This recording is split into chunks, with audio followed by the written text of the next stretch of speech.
Big winner this weekend, and no big shock anywhere. Transformers: Dark of the Moon, no big surprise whatsoever that it dominated. However, it is now the highest grossing 4th of July movie of all time, $97 million.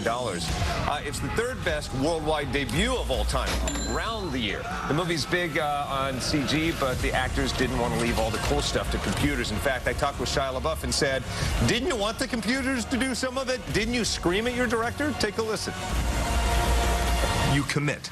No matter how small or how large the project, you commit. So you're not someone that would turn to Michael Bay and say, Michael, you're killing us. Can't you do this with CG? No. You seem dedicated to being in that shot. Yeah, I'm overcommitted actually. Mike, you know, I just went to the point where Mike would be like, "You got to slow down, dude. You look like a heroin addict. You look like you're smoking crack, you know." Right.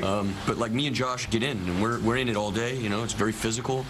You can see a face vibrating when a heart rate is at a certain level. You know, you can tell the difference between somebody spraying water on a face, you know, as opposed to somebody, you know, going through it. Mike likes us going through it, you know, and he lets us too.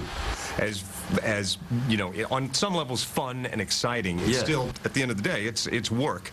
Was there ever a moment on the set you thought, man, I can't wait till my next romantic comedy? Nope, never felt that way ever in life. Never. I don't think I'll ever be in a romantic comedy. I'd rather eat a car piece by piece. Oh, wow. Wow. You know, there are people that can arrange that. You know, while that sounded random, it was also a nice segue. Speaking of cars, Cars 2 finished #2 this weekend. It slowed down a little bit. Did you plan that? Not really. I just thought about it just now. Cars 2 slowed down. Transformers, despite Transformers, Cars 2 raked in another $25 million. It's almost at $100 million gross already.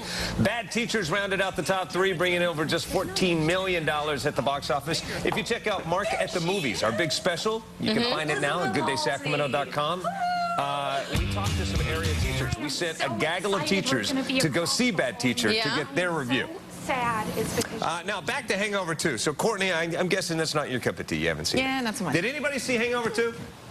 Anybody? My thing is, Hangover 2, no one would say it's not a good movie had they not seen #1. It's just not quite as good as #1. Okay. Regardless, something bizarre has happened with director Todd Phillips. If we can pull the picture up right now, he saved Paris Hilton's life. Really? Evidently at a nightclub. She needed mouth-to-mouth resuscitation. And that's director Todd Phillips, who's about my age with Paris Hilton at this nightclub. Wow. I don't know.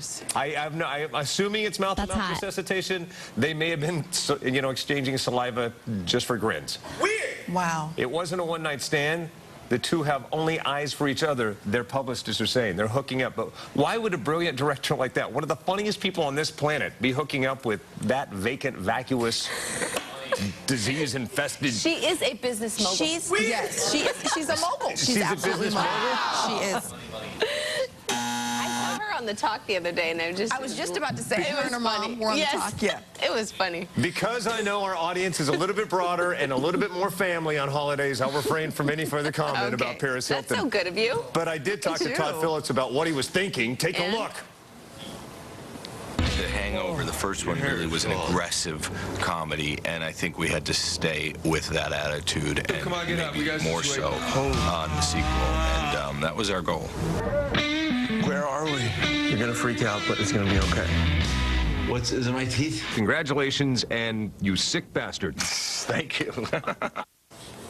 That's not exactly the soundbite I was asking for. No. That was something totally different. I hate when that happens. But anyway, that was Todd Phillips. That's the guy currently trading saliva and DNA and other things with Paris Hilton. How nice. Good times, good times. Okay, 6:19.